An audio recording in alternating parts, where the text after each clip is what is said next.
تو اللہ نے اپنی نعمتیں بیان کی. اس سورت کے آخر میں اللہ نے اپنے نیک بندوں کی صفات بیان کی ہیں. یہ بھی بڑا دلچسپ رکوع ہے. فرمایا هو الذی جعل اللیل والنہار خلفۃ لمن اراد ان یذکر او اراد شکورا. اللہ وہ ذات ہے جس نے دن اور رات کو ادلے بدلے میں سسٹم میں جوڑ دیا ہے. رات جاتی ہے دن آتا ہے, دن ختم ہوتا ہے رات آتی ہے. فرمایا یہ ان لوگوں کے لیے ہم نے کیا ہے جو نصیحت حاصل کرنا چاہتے ہیں اور اپنے رب کے شکر گزار بننے چاہتے ہیں کہ ہمارے رب نے کتنا بڑا ہم پر احسان کر دیا. اگر اللہ دن رکھتا اور دن ختم ہی نہ ہوتا کتنی ٹینشن میں آ جاتے. ناروے میں جاؤ 6 مہینے کے دن ہیں, ان سے پوچھو کتنی ٹینشن میں ہیں وہ. پھر 6 مہینے راتیں, اندھیروں میں پڑے رہتے ہیں, وٹامن ڈی کے ٹیکے لگاتے رہتے ہیں دھوپ نہ ملنے کی وجہ سے. پاگل ہو جاتا ہے آدمی. آپ تھوڑے دن اندھیروں میں رہ کے دیکھو, دھوپ کتنی نعمت. آپ بند کمرے میں کچھ دن رہ لو, دھوپ میں نکلتا ہے ایسا سکون ملتا ہے نا, سن لائٹ, ایک عجیب ذہنی سکون ملتا ہے انسان کو اس میں. لیکن اگر یہ ہر وقت سن لائٹ رہے, رات کا اندھیرا نہ ملے, تو بھی انسان پاگل ہو جائے ٹینشن سے. انسان کی نیچر میں اللہ نے اختلاف رکھا ہے. وہ چاہتا ہے ماحول بدلے, ہر وقت بدل رہے ماحول. صبح کا ماحول الگ, چڑھتے سورج کا ماحول الگ, عصر کا ٹائم الگ, مغرب کا الگ, عشاء کا الگ, رات کے بیچ کا الگ, پھر صبح صادق کا الگ. جب سے ہم پیدا ہوئے ہمارے رب ہمیں بور ہونے سے بچانے کے لیے ٹائم کو مسلسل چینج کر رہا ہے. کافر اس سے فائدہ اٹھاتا ہے, اللہ کا شکر ادا نہیں کرتا. اللہ کہتے ہیں ہم نے یہ ان لوگوں کے لیے اصل میں کیا ہے جو نصیحت حاصل کرنا چاہیں اور ہمارا شکر ادا کرنا چاہیں, تو ان نعمتوں کو دیکھ کے وہ شکر گزار بن جائیں. پھر شکر گزار کیسے بنیں گے, ان کا اللہ نے آگے تذکرہ کیا. فرمایا وعباد الرحمن, جو رحمان کے بندے ہیں جو حقیقت میں شکر گزار بندے ہیں, الذین یمشون علی الارض ہونا, ان کی پہلی صفت کیا ہے, وہ زمین میں تکبر کے ساتھ نہیں چلتے, زمین میں عاجزی کرتے ہیں, تکبر نہیں کرتے. چال سے لگتا ہے کہ یہ متکبر نہیں ہے.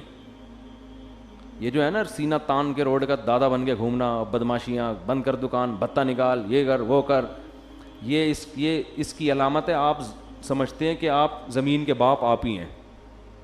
بڑے بڑوں کو موت نے آ کے پچھاڑا ہے اور قبر کے گڑھوں میں اتارا ہے.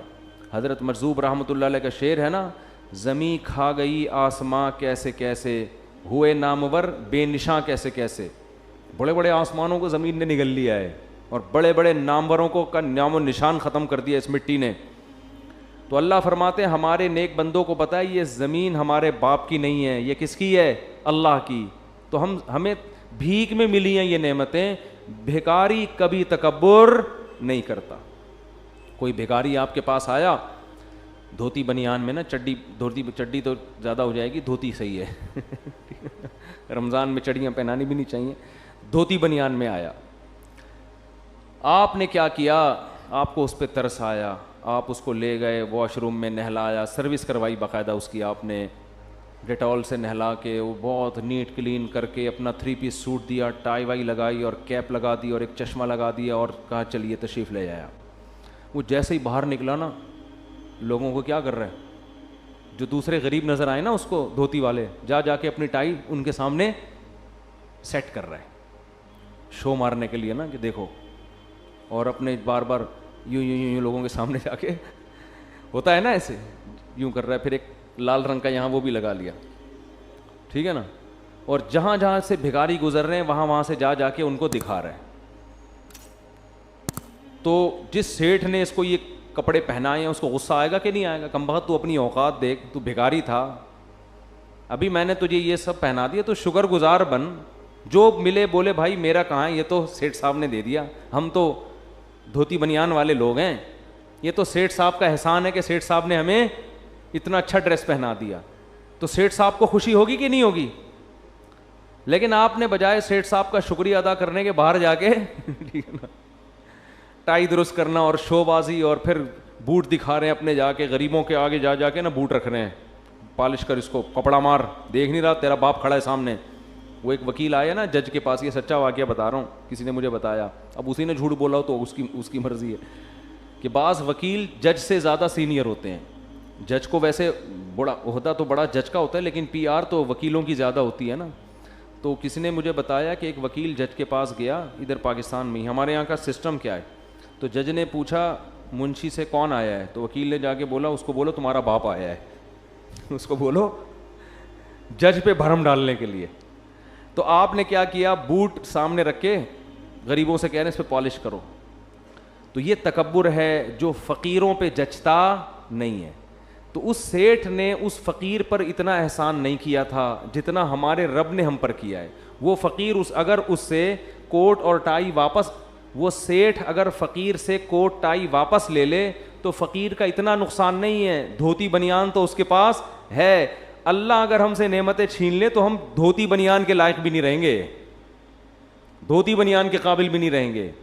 تو اس لیے تکبر اللہ کو پسند نہیں ہے. کتنی دولت آ جائے, کتنا پیسہ آ جائے, بڑی بڑی گاڑیوں میں گھومو, کبھی کسی رکشے ٹیکسی والے کو, ریڑھی والے کو, ٹماٹر والے کو, موچی کو حقیر مت سمجھو, کیونکہ اس کا مطلب ہے کہ آپ سمجھتے ہو کہ یہ میرے باپ کا ہی ہے. تمہارے باپ تمہارا نہیں ہے, وہ اللہ نے تمہیں دیا ہے. تو اس کے پاس جو چیزیں وہ تمہاری کہاں سے ہو گئیں. بہت گندی. اور تکبر ہمیشہ احمق اور بے وقوف کرتا ہے, عقل مند کبھی تکبر نہیں کرتا. جو بے وقوف ہوتے ہیں نا وہ شو بازیاں کر رہے ہوتے ہیں. عقل مند آدمی کو پتا ہے ابے 2 منٹ لگتے ہیں انسان کی اوقات سامنے آنے میں, 2 منٹ لگتے ہیں. تو سب اللہ کا دی ہوئی بھیک ہے. تو اس اللہ نے فرمایا رحمان کے بندے وہ ہیں جو زمین پر اکڑ کے اور تکبر سے نہیں چلتے. ہاں یہ مطلب نہیں ہے کہ ایسے چلیں کہ لوگ سمجھیں کہ چندہ دینا شروع کر دیں کہ یہ بیچارہ پتہ نہیں کوئی بھوک لگ رہی ہے اس کو. ایسے بھی مریل بیماروں کی طرح چلنا ٹھیک نہیں ہے. بس تکبر والی چال اللہ کو پسند نہیں ہے. میدان جنگ میں پسند ہے. ایک صحابی نے میدان جنگ میں لال پٹی باندھی اور سینہ اکڑا کے تلوار ہاتھ میں لے کے کہہ رہے ہیں کوئی ہے میرے مقابلے میں آنے والا. اب یہ جملہ اللہ کو پسند ہے کیا؟ نارملی تو پسند نہیں ہے بھائی, اپنے بارے میں سب سے بڑا. لیکن جب میدان جنگ میں انہوں نے للکارا تو ہمارے نبی نے فرمایا اللہ کو یہ چال پسند نہیں ہے, مگر اس موقع پر اللہ کو یہ چال بہت پسند ہے. کیونکہ میدان جنگ میں اگر آپ عاجزی انکساری دکھائیں گے دشمن کے سامنے, آپ بولیں گے میں آپ کا خادم, آپ سے لڑنے کے لیے آیا ہوں, ہمت تو نہیں ہے. تو اب میدان جنگ میں اگر آپ تواضع کا مظاہرہ یا پھڈوں میں تواضع شروع کر دیں, لڑائی ہو رہی ہے آپ کی, کوئی ڈاکو پکڑا ہے آپ نے یا کوئی پھڈا ہو رہا ہے, کوئی پیسے چھین رہا ہے, اب آپ اس سے کہہ رہے ہیں کہ بھائی میں تو عاجز اور خاکسار اور جو ہے وہ گھوم کا کنستر ہوں میں, ٹھیک ہے نا. بعض لوگ تواضع میں یہاں تک بھی پہنچتے ہیں. تو وہاں موقع نہیں ہے, وہاں تو یہی آستینیں چڑھا کے اب ہے تیری ایسے کی, وہ ایک الگ ٹاپک ہے, وہ ایک الگ, وہ تکبر میں نہیں آتا, وہ ایک ضرورت ایجاد کی ماں ہے نا وقتی طور پر. نارملی عام حالات میں کسی کمزور پہ ظلم کرنا, اس پہ ڈینگیاں مارنا, میں یوں, بہت خطرناک ہے. حدیث میں آتا ہے تکبر اللہ کی چادر ہے, جو اللہ سے اس چادر کو چھیننے کی کوشش کرے گا حدیث کا مفہوم ہے اللہ اس کو رسوا کر دے گا. تکبر صرف اللہ پہ زیب دیتا ہے. تو اللہ نے پہلی علامت کیا بیان کی, تکبر نہیں کرتے. وَإِذَا خَاطَبَهُمُ الْجَاهِلُونَ قَالُوا سَلَامًا. جاہل لوگ جب ان سے بحث کرتے ہیں تو یہ سلامتی کی بات کرتے ہیں, بحث کو طول نہیں دیتے. کچھ لوگوں نے نام ماننا ہوتا ہی نہیں ہے, کچھ لوگوں کی عادت ہوتی ہے کہ انہوں نے ماننا ہی نہیں ہے. تو ایسے لوگوں سے ڈیبیٹ کر کر کے اپنی صلاحیتوں کو برباد نہیں کرنا چاہیے. اس سے آپ کا دل بھی خراب ہوتا ہے, نفرتیں پھیلتی ہیں. ایسے موقع پہ بھائی پتلی گلی سے نکلو, ایسے لوگوں پہ محنت کرو جن میں سمجھنے کی صلاحیت. تو ساری دنیا کبھی ٹھیک نہیں ہو سکتی. تو اللہ نے نیک لوگوں کی صفت بیان کی, والذین یبیتون لربہم سجدا وقیاما. فرمائیے وہ لوگ ہیں جو راتیں سجدہ اور قیام میں گزارتے ہیں, تہجد پڑھتے ہیں. یقولون ربنا اصرف عنا عذاب جہنم. یہ راتوں کو اٹھ کے دعائیں مانگتے ہیں کہ اللہ ہم سے جہنم کی آگ کو دور کر دے. ان عذابہا کان غراما. بے شک اس کا عذاب بڑا چمٹ جانے والا ہے اور یہ بہت ہی برا ٹھکانہ ہے. تو اس کا بھی آج لوگ راتوں کو اٹھ کے دعائیں دنیا کی زیادہ مانگتے ہیں, آخرت کی کم. تو مسلمان کی دعائیں آخرت کی زیادہ ہونی چاہیے, جہنم کی آگ سے بچت ہو جائے, جنت مقدر ہو جائے. اذا انفقوا لم يسرفوا ولم يقتروا. فرمایا جب خرچ کرتے ہیں تو نہ تو اپنی آمدن سے زیادہ کرتے ہیں اور نہ بہت کنجوسی کا مظاہرہ کرتے ہیں. وَكَانَ بَيْنَ ذَلِكَ قَوَامًا, بیچ کی راہ اختیار کرتے ہیں. اتنا خرچ کرنا کہ کل دوسروں سے بھیک مانگنا شروع کر دو, اس کو اسلام میں اسراف کہا جاتا ہے. یہ بھی اللہ کو پسند نہیں ہے. اور ایسے کنجوس کے ہاتھ یہاں ہو کہ جیب سے روکڑا ہی نہیں نکل رہا, نہ اپنی ذات پر خرچ کر رہا ہے, نہ گھر والوں پہ خرچ کر رہا ہے, نہ بچوں پہ خرچ کر رہا ہے, اچھی بھلی تنخواہ ہے, بس وہ بحریہ ٹاؤن میں پلاٹ میں انویسٹ کرتا چلا جا رہا ہے کہ بچاؤ پیسہ بچاؤ. پلاٹ جو لوگ خریدتے ہیں نا, وہ کون سا استعمال کے لیے, وہ بھی انویسٹمنٹ کہ پیسہ بچاؤ کل کام آئے گا. کل نہیں بھائی, آج جو کام آ گیا وہ تو ہے, کل کا کیا بھروسہ زندہ رہو کہ نہیں رہو. جیسے مجھے لوگ کہتے ہیں کہ آپ چھوڑو تو کیا اپنی دوسری شادی کیوں کی تھی نا جب میں دوسری کر رہا تھا, کہ زندگی کا کیا بھروسہ ہے. میں نے کہا بھروسہ نہیں, اس لیے تو جلدی جلدی کر رہا ہوں میں, بھروسہ ہی تو نہیں ہے. صحیح ہے نا, جب میں دوسری کر رہا تھا اس وقت کی بات ہے. تو بھائی ہم چاہتے ہیں کہ ایک فضیلت کی موت مریں, کنوارے پن کی موت اللہ کو پسند نہیں ہے. تو اس کا مطلب شادیوں والی موت اللہ کو کیا ہے. بلکہ بعض لوگ تو شادی کی وجہ سے مرتے ہیں, مرے اس وجہ سے کہ وہ تو میرا خیال ہے شہادت کا درجہ ملے گا, بتائیں گے اللہ میں نے کی تھی اس وجہ سے مر گیا میں. تو ایسا ری ایکشن ہوتا ہے نا سامنے سے. خیر ایسے واقعات ہیں سچی مچی کے ہیں, دوسری شادی کی مری گئے وہ, یہ سچی بتا رہا ہوں, جھوٹ موٹ نہیں سمجھیں اس کو آپ, سچی مچی میں مر گیا بندہ. پہلی میں بھی بہت مرے ہیں جی بتاؤ, یہ بھی آپ کو سچی مچی کے واقعات ہیں. تو خیر, تو خرچ کرے انسان, خرچ کرے آخرت کے لیے. کیا کرے؟ انویسٹ. یہ جو کہتے ہیں نا روپیہ بچاؤ کل کام آئے گا, او بھائی کل کا کوئی بھروسہ نہیں ہے. ابھی جوانی ہے, کھاؤ پیو, کھلاؤ بھی کھاؤ بھی, کل کا کیا پتا. اور اگر کل کام لانا ہے تو کل وہ جو واقعی کل ہے, جو فیوچر ہے, جو قبر کے بعد کی زندگی ہے, اس کے لیے بچا کے رکھو. امی عائشہ, حضرت بریرہ تھیں, حضرت عائشہ تھیں رضی اللہ عنہ, نبی گھر میں آئے, فرمایا کھانے کو ہے, تو انہوں نے فرمایا کہ یا رسول اللہ کچھ گوشت آیا تھا, سری وری آئی تھی, میں نے صدقہ کر دیا, تھوڑا سا بچا ہے. فرمایا جو کر دیا نا صدقہ وہ بچ گیا ہے, یہ تو ختم ہو جائے گا. تو بچا ہوا تو وہ ہے, یہ تھوڑی بچا, یہ تو بھی ختم ہو جائے گا. تو ہم کہتے ہیں جو خرچ کر دیا وہ فنا ہو گیا. نہ جو اللہ کے لیے خرچ کر دیا اصل میں وہی بچا ہے. آپ کا مال صرف وہی ہے, باقی تو سب ختم, فنش. اور جو کھا نہیں رہے وہ تو ویسے ہی کسی کے کام کا نہیں, وہ تو آپ کے ورثہ کے کام آئے گا. وہ بھی کم بختوں کے جب کام آئے گا جب کھائیں گے, ورنہ وہ اپنی اولاد کا سوچ کے بچانے لگے تو ان کے کام بھی نہیں آئے گا. پھر ان کی اولاد بھی یہ سوچ کے نہیں کھائے گی کہ ہماری اولاد کا. تو قیامت تک جو آخری انسان ہوگا نا, وہ اس چکر میں شاید کھا لے کہ میں آخری آدمی آیا ہوں اب میں تو کھا لوں, لیکن وہ بھی نہیں کھائے گا, کیونکہ اس کو تھوڑی پتہ ہوگا کہ میں لاسٹ میں پیدا ہوا ہوں. اس کو قیامت تو اچانک آئے گی نا, وہ بھی کم بخت نہیں کھائے گا اس چکر میں کہ میں اپنے بچوں کو کھلاؤں گا. تو خود پتہ نہیں کب کھائے گا, کون کھائے گا. بچے 2 ہاتھ 2 ٹانگیں لے کے پیدا ہوئے ہیں, ان کو بھی خود کچھ کرنے دو اپنے ہاتھوں سے, اتنا زیادہ ٹینشن بچوں کی نہ لو. خیر اللہ نے فرمایا ہمارے نیک لوگ نہ کنجوس ہوتے ہیں اور نہ حد سے تجاوز کرتے ہیں. والذین لا یدعون مع اللہ الہا آخر, بڑا مزہ آتا ہے یہ آیت پڑھنے میں. فرمایا ہمارے نیک بندے اللہ کے ساتھ کسی اور کو نہیں پکارتے. اسلام کا جو حسن ہے نا سب سے زیادہ وہ توحید میں ہے, ایک بس ایک. یہ نہیں کہا کہ اللہ کے سوا کسی کو نہیں پکارتے, نا نا نا نا, لا یدعون, نہیں پکارتے, مع اللہ, اللہ کے ساتھ کسی اور کو. ہم دعاؤں میں صرف کس کو پکارتے ہیں؟ اللہ کو. اسی کا اللہ کو واسطہ دیتے ہیں کہ اللہ ہم نے تو یہ ہاتھ آج تک کسی کے سامنے نہیں اٹھایا. کوئی گناہ ہو جائے یہی واسطہ دے کے توبہ کرو, اللہ کسی اور کے در پہ نہیں جا رہا. تو یہ اللہ کو بہت پسند ہے یہ عادت. ولا یقتلون النفس التي حرم اللہ, جس نفس کے قتل کو اللہ نے حرام کر دیا, جس انسانی جان کے قتل کو, اس انسانی جان کو یہ قتل نہیں کرتے, یعنی ناحق قتل نہیں کرتے. ولا یزنون, فرمایا اور زنا نہیں کرتے. ومن یفعل ذلک یلقى اثاما, جو بھی یہ کام کرے گا قتل نفس یا زنا, جو بھی یہ کام کرے گا یلقى اثاما, وہ بہت بڑے گناہ سے ملے گا. اپنے سر پہ قیامت کا دن بہت بڑا بوجھ لے کے آئے گا. یضاعف له العذاب, اس کو بہت سخت عذاب دیا جائے گا قیامت کے دن, اور اس میں ذلیل ہو کر پڑا رہے گا. الا من تابا, ہاں جو موت سے پہلے توبہ کر لے. کیسی خوشخبری دی, کیسی امید دلائی. پہلے اللہ نے اتنے بڑے عذاب کی دھمکی دی جو زنا یا قتل کر لے,